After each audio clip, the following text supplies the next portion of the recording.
عزیزان محترم، میرے محترم بھائیوں، دوستوں، بزرگوں، آج کے جمعہ مبارک میں جس حوالے سے گفتگو کی جائے گی وہ ہے حسد اور اس کی معاشرت کی برائیاں۔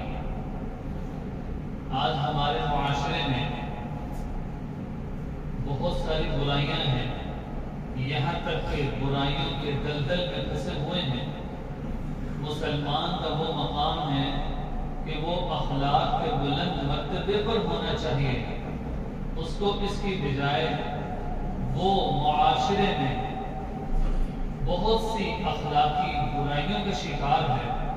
یاد رکھیے عزیز محترم، جس طرح جسم کو بیماری لگ جاتی ہے اور وہ بیمار پڑ جاتا ہے اور اس کا جسم بیمار ہو جاتا ہے، اسی طریقے سے انسان دو چیزوں کا مجموعہ ہے، روح اور جسم۔ روح کی غذا اللہ نے مٹی میں رکھی ہے اور اس کو پیدا بھی مٹی سے کیا۔ جو روح ہے وہ اللہ نے اپنے عمل سے پیدا کی، اور قرآن پاک میں فرمایا وَيَسْأَلُونَكَ عَنِ الرُّوحِ، یہ جو صحابی ہیں یہ آپ سے پوچھ رہے ہیں کہ روح کیا ہوتی ہے؟ قُلِ الرُّوحُ مِنْ أَمْرِ رَبِّي، آپ ان سے کہہ دیجئے کہ یہ جو روح ہے یہ اللہ کا حکم ہوتا ہے جو انسانوں کے جسموں میں موجود ہے۔ جب اللہ کا حکم ہوا، وہی آنکھیں ہوں گی لیکن دیکھ نہیں سکیں گے، وہی کان ہیں لیکن سن نہیں سکیں گے۔ کیوں؟ کیونکہ انسان کے اندر سے جو روح ہے، جو اس کو پوری نظام کا مشاہدہ کرواتی ہے، وہ ختم ہو چکی ہے۔ میں کہ جس طرح جسم کو بیماری لگنے سے وہ بیمار پڑ جاتا ہے، اسی طریقے سے روح کی بھی کچھ بیماریاں ہیں۔ انہی روح کی بیماریوں میں سے آج جس حوالے سے گفتگو کی جائے گی وہ ہے حسد۔ سورہ فلق کی تلاوت کی ہے، اس کی آخری آیت ہے جناب رسول اللہ صلی اللہ علیہ وسلم نے جن چیزوں سے پناہ مانگی ہے ان میں سے ایک حسد ہے۔ وَمِن شَرِّ حَاسِدٍ إِذَا حَسَدَ، کہ میں پناہ مانگتا ہوں حسد کرنے والے کے حسد سے کہ جب وہ حسد کرے۔ حاسد کے شر سے محفوظ کہ جب وہ حسد کرتا ہے تو فرمایا کہ پھر نظر لگتی ہے، اگلا بندہ بیمار ہو جاتا ہے، کہتے ہیں نظر لگی تو وہ نظر حق، یہ نظر حق ہے کہ کسی چیز کو دیکھا ماشاءاللہ نہیں کہا، کسی بندے کو دیکھا اور اس کی تعریف کرتا گیا ماشاءاللہ نہ کہا تو وہ بیمار پڑ گیا۔ تو اس لیے مطلب یہ وہ روحانی بیماریاں ہیں کہ جب وہ روح کو لگتی ہیں تو وہ جو روح اللہ کا قرب حاصل کرنا چاہتی ہے وہ اس کو روک دیتی ہے، اس کی بجائے روح بھی بیمار پڑتی جاتی ہے۔ اچھا، روح کی بیمار ہونے کی نشانی کیا ہے؟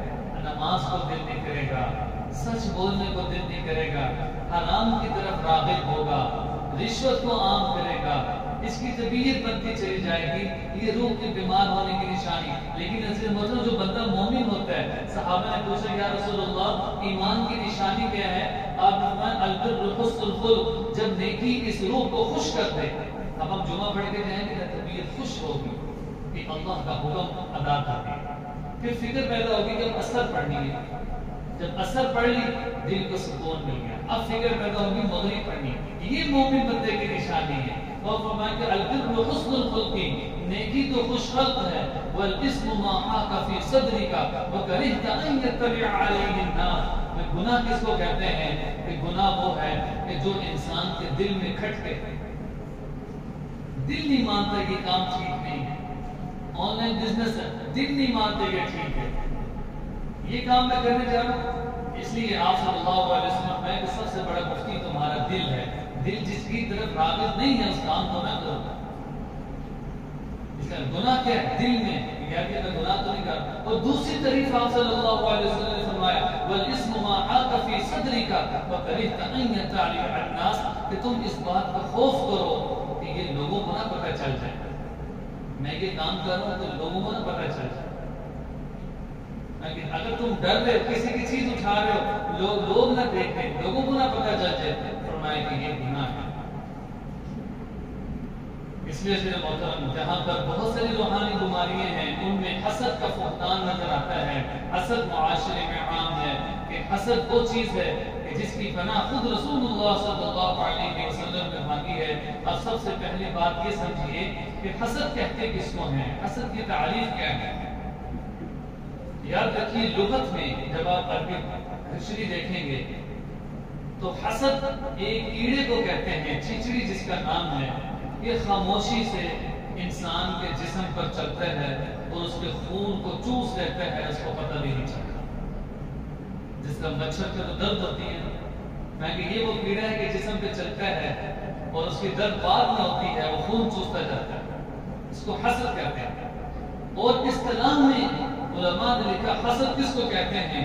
حسد یہ ہے کہ جس شخص کو اللہ نے کوئی نعمت عطا کی ہو، یہ زوال نعمت کی تمنا کرے۔ اس کے پاس گاڑی ہے، کیوں گاڑی ہے؟ اس کے پاس گاڑی نہیں ہونی چاہیے۔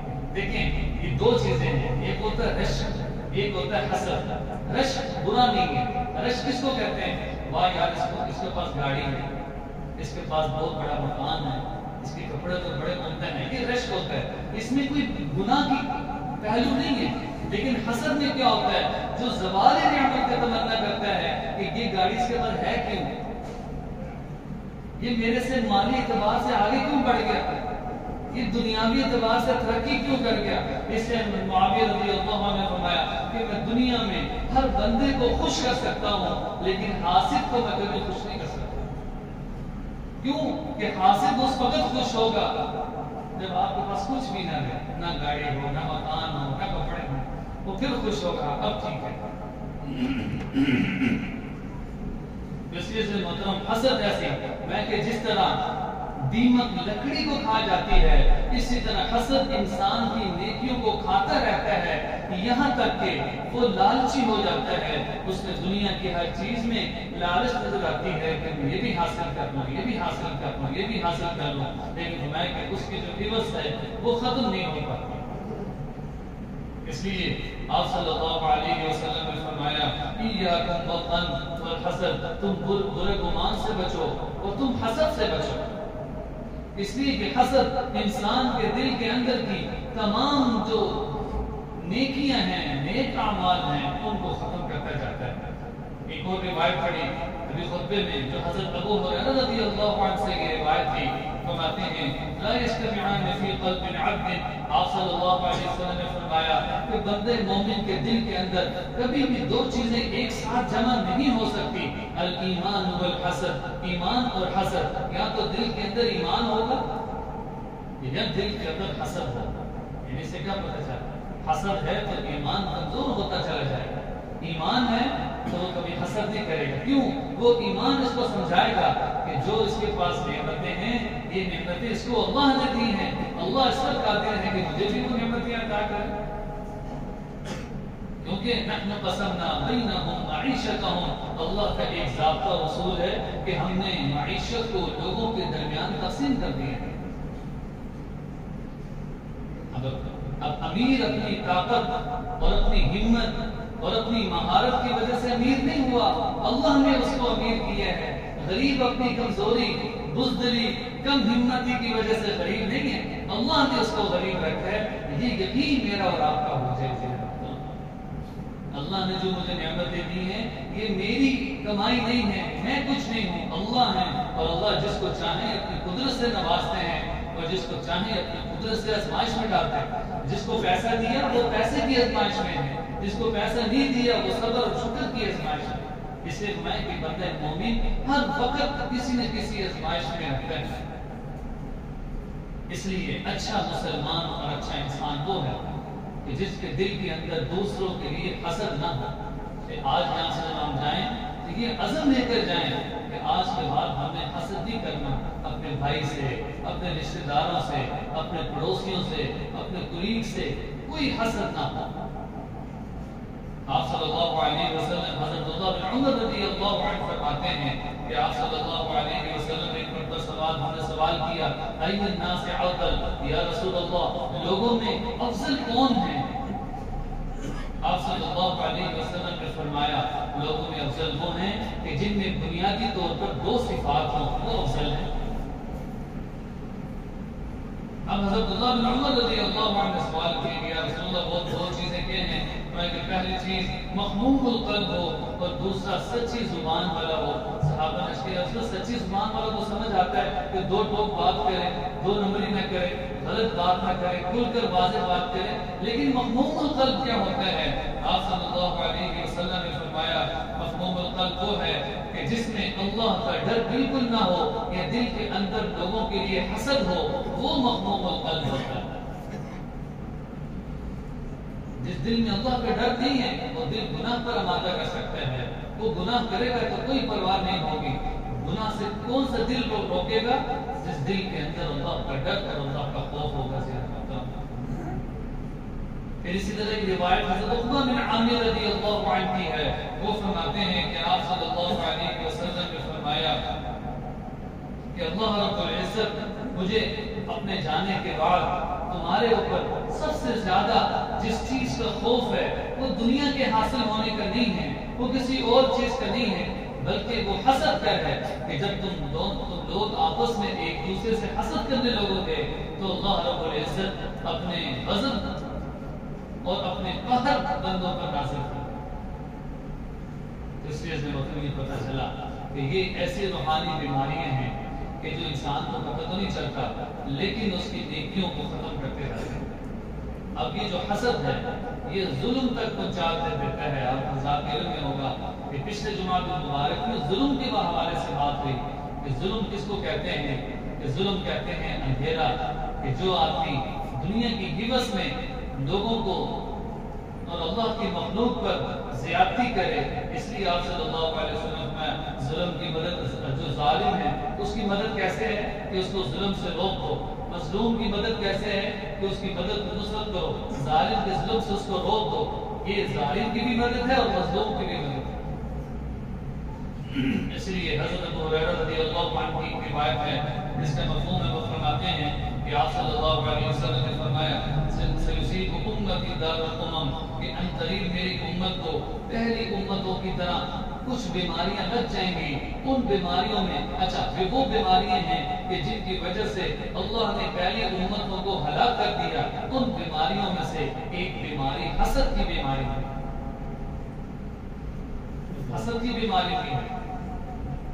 صحابہ نبیوں ان کے ساتھ جب حسد ہوا تو پوری قومیں اللہ نے ہلاک کی ہیں. اس پر مکمل بات ہے. اب عزیز محترم یہ جو ناشکری ہے اور یہ حسد ہے یہ آدمی کو اللہ سے دور کرتے چلے جاتے ہیں.